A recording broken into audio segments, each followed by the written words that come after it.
How come I'm not making any money? We have this very interesting thing that goes on in our country where people, especially when they graduate college, when they graduate high school, they have this weird expectation that all they have to do is just show up and they'll get a job, and show up and things will be great and they'll live happily ever after. It's the happily ever after syndrome. It's one of those situations to where the promise has been, oh, as this type of career, you're gonna make $50,000 as soon as you graduate.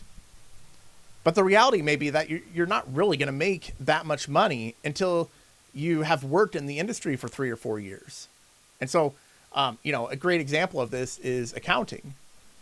You may start off your first job maybe making $15 an hour, maybe if you're lucky, $20 an hour.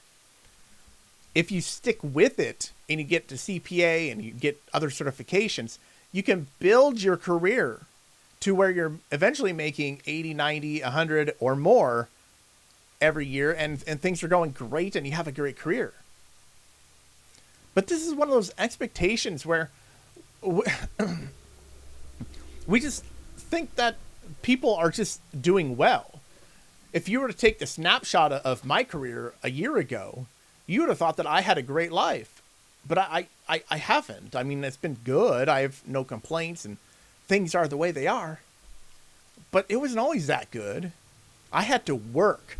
I had to scrape and struggle. I had to make decisions, tough decisions for myself. I had to career plan. I had to do all these things. I had to build myself to get to where I am today. And I saw this question posted online. I kind of screwed myself being good at a lot of things, but master of none. What do I do? So to make this short and sweet, I was a full-time artist for around 7 years. I wasn't thriving, but made enough to barely pay the bills and eat. I taught myself 3D modeling and rendering during COVID and got pretty good at it. Okay, started using the Unreal Engine. Let's see. Last year I got married and decided it was time to get a day job for money security, not wondering when my next paycheck was going to come. Only thing is, my professional work experience is next to none. I was a manager at a retail store. I picked up a job I got through a coworker at a grocery store doing produce things. I'm still there working. Pay is low, $16 an hour. I'm barely making it by, and really want to pursue a long-term career. I would need at least 20 an hour to be able to take care of everything and be comfortable. Now it goes on. He talks about 3D skills and that sort of thing. Basically, things he's already been saying. And it comes down to, there are a few things. This person already has skills. They already have skills that'll get them a job making $20 an hour or more. And it may not be at first, but they already have it. Instead, they're wasting their time on high school jobs that high schoolers could get hired for. They already know the things that they need to. But a lot of us get into a situation to where we lose confidence in ourselves. I remember when I was at Iowa State University, I learned to use the ArcGIS software. I was pretty decent at it, as you probably would guess, considering I spent a few years being a software engineer. But when I was in college, at the time, I didn't think anything of it. I said, I don't have any experience. I can't get a job in ArcGIS. I don't have any experience. The funny thing was I had taken every class that the university provided. Every one. I didn't care what it was on. I didn't care how basic it was. I even took a summer class on it at a lab 2 hours away, just so I could build up knowledge and experience using that software. And it still wasn't enough. Months away from graduation, I started looking for a job.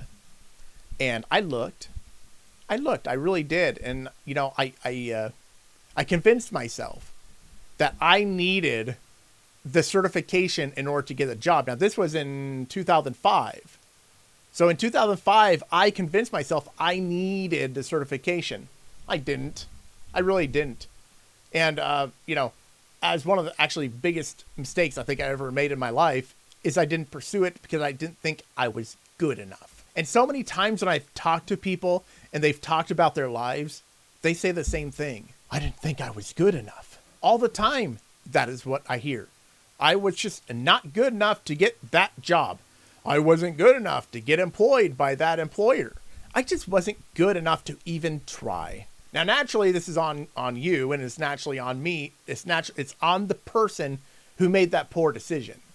And in this case, we got somebody who's already got an obvious interest in 3D modeling. They've already worked with the Unreal Engine. So what more can they possibly need? Just some experience, an opportunity. If this person were sitting in front of me as a career coach, as a certified career coach, I would be saying, we need to focus only on that.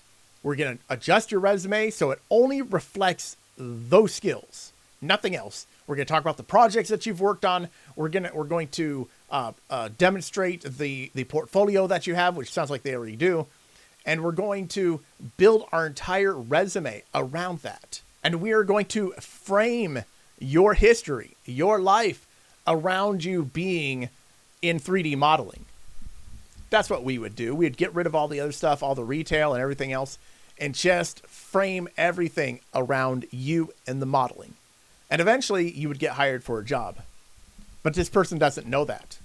This person is more concerned about how much they're getting paid. And see, this is another problem. People are so concerned about how much they're getting paid when they're working high school jobs that they're ignoring the fact that they have everything they need, and you need to go out and get skills. That's why I say get skills over money, right? Skills over money. There's a reason I say skills over money. I end every video saying skills over money, because skills are the most important thing that you can achieve, that you can acquire. Because when you have the skills, then you get the money. Oh, amazing. This person has the skills. They maybe don't have the experience, but they have the skills. Now all they have to do is get their first job so they can start making money. But what's the real issue that's going on here? We have somebody who has lots of skills, or at least they have the beginning of skills, but they don't have the confidence. What's the real issue here? The real issue is that in our society, we are not training people properly on how to look for jobs. Career planning is not part of the equation in high school. Career planning is not part of the college curriculum. Yes, they do teach you how to make a resume, I know. But the resume is not really how to find a job. The resume is simply an advertisement for you. So what's the real problem? It's that these people and all of us have been failed. We have been failed to the point that we are struggling and we have no confidence in ourselves. And by the time we figure it out, we're married with kids and we're older. And if we had just learned this 10 years earlier, life would be pretty good. We'd have money to spend. The economy would be great and things would work well. But the real reality is we have people in our country and in the world that don't want you to do well. They don't want you to figure it out. They want to keep you stupid. Now, we're not going to discuss how to fix that here, but you have to understand, you have to plan your career early. And if you don't, nobody's going to do it for you, and you're going to be like this person. So if you want a career, build skills, and then you get the money. That's it for today. I'm SP Graham. This is Jobferno. If you have any questions, send me an email at questions@jobferno.com. And as always, choose skills over